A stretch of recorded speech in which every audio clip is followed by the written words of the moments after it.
Hello, my duetting friend. I hope you're having a lovely day thus far. In case we haven't virtually met before, my name is Beth Ball. I'm a fantasy author and game designer and the creator behind Fantasy Afield, as well as one half of D&D Duet, which is what today's video is all about. So today we're talking about how to run a low combat or perhaps even a no combat one-on-one D&D game. This question has come up twice in the last couple weeks, so I thought that maybe if a couple people have this question, then more people have this question. And so I decided to make a video in hopes that it's helpful for you and your one-on-one table. So one of the most important things to keep in mind with Duet D&D, and this is something that we say often, is that you should make adjustments at the table depending on the preferences of the people at the table. We have a tabletop, for instance, we have a tabletop for two video about playing D&D with kids, where we encourage parents and caretakers to add in as much combat as possible because rolling all the dice and attacking monsters seems to be very popular with the younger demographic. And that can also keep things moving, whereas at other points in the game, the parents that we talked to said that things get a little bit too slow for their kids. But let's say that you and your duet partner, who you are DMing for, is on, or let's say that your duet partner is on the opposite side of the spectrum where they don't like combat. So there could be a few reasons behind why they don't like combat or what they don't like about it.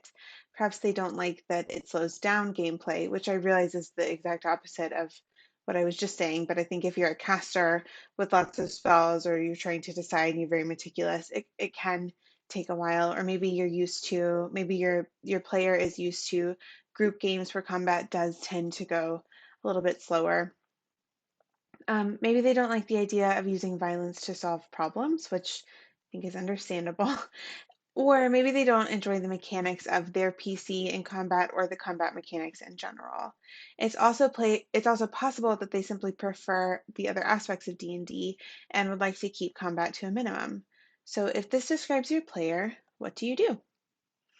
The answer is going to depend a lot on why they would prefer to have a low combat campaign. So, if neither of you are sure about why they don't like combat so much, then play around a little bit with the three suggestions I'm about to share and see if that helps, see if some of those adjustments or which of those adjustments work best for you. So, solution number one, and this is kind of a middle ground. Rely on theater of the mind and not elaborate setups with minis or virtual tabletops. Personally, I really enjoy theater of the mind for combat.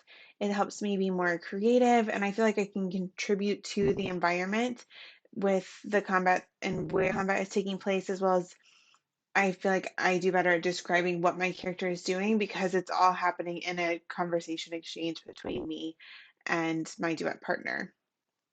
I also appreciate how it keeps the pace of the game more consistent with the pacing of one-on-one games in general, where there is some quick back and forth and it doesn't kind of slow things down with mulling over the stat blocks and trying to decide about everything.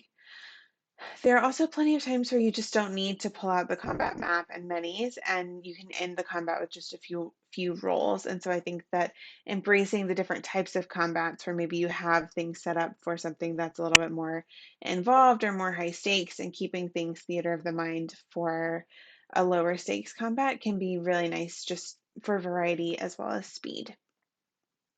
That being said, there are also instances where we have pulled out a map for combat and ended up resolving the situation verbally between the characters. So there's a helpful tool for your pockets, DMs. For me, those moments in game keep my options open as the main character, so I can resort to violence if needed, to put it really bluntly. But it can also be a cue to me from Jonathan that both I have choice and I might step back from the situation and ensure I fully understand what's going on. Theater of the mind can also be a helpful tool playing on a virtual tabletop. I'm a super tactile gamer. I like to have the physical things. I like to roll the physical dice. I like to take notes by hand, and fiddling with the tokens and the virtual stat blocks and everything quickly becomes overwhelming for me as the DM when I'm trying to tell a story and describe what's going on in combat. But again, the beauty of this playing style is that it's flexible. So that's my preference. Yours may be totally different, or your experience of these different mechanics may be totally different. But let's say switching gears a little bit, that your player doesn't like combat at all. And in that case, the adjustment that you need to make is, as the DM, is to the type of campaign that you're playing. This was the solution that worked best for the first DM I talked to who had a question along these lines. His wife loves crime shows, and she also is not the biggest fan of the combat aspect of D&D. So he'd been considering running an investigation-heavy campaign with her, playing an investigator type of character, and he would play the Watson to her Sherlock. I thought that this was a brilliant solution, and it was a really exciting question. It was cool to get to talk through it with him. And I suggested that they try out Waterdeep Dragon Heist, which we had played through with a group. Investigations can work really well in urban environments, and the setting for that campaign feels so immersive. There are lots of little details that make the city feel real.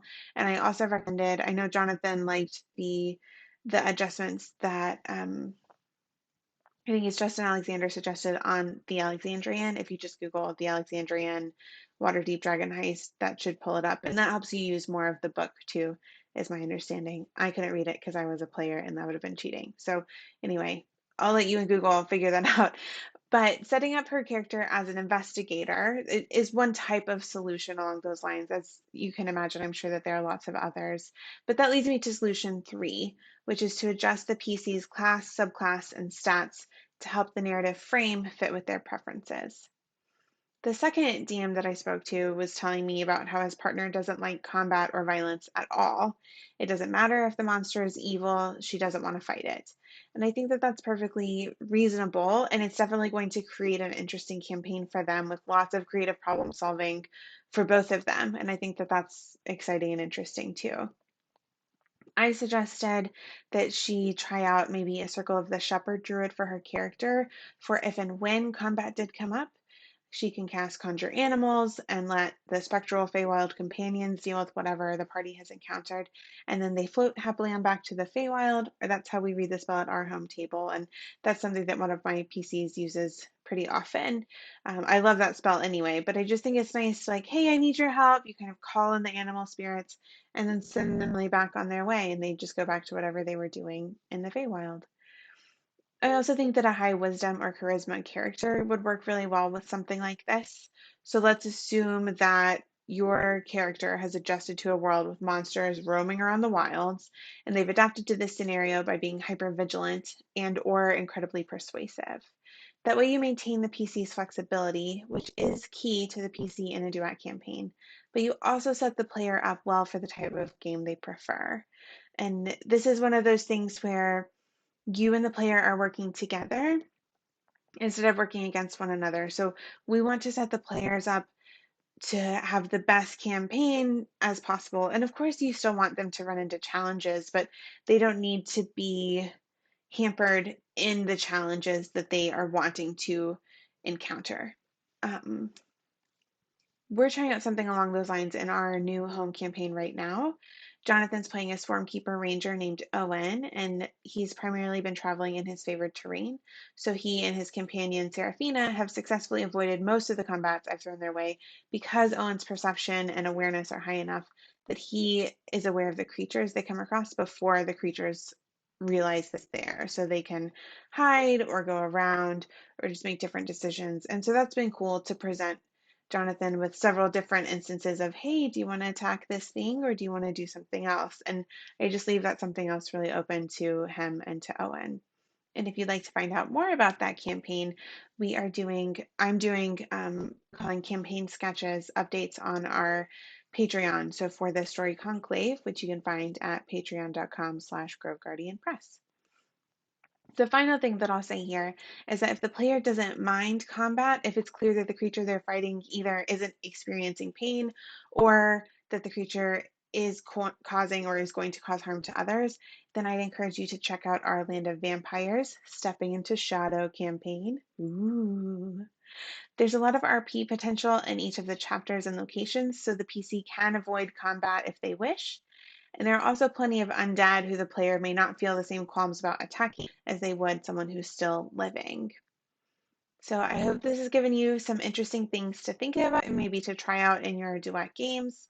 If you have other ideas for running low combat campaigns or have a follow-up question about this or another one-on-one D&D topic, let me know in the comments below.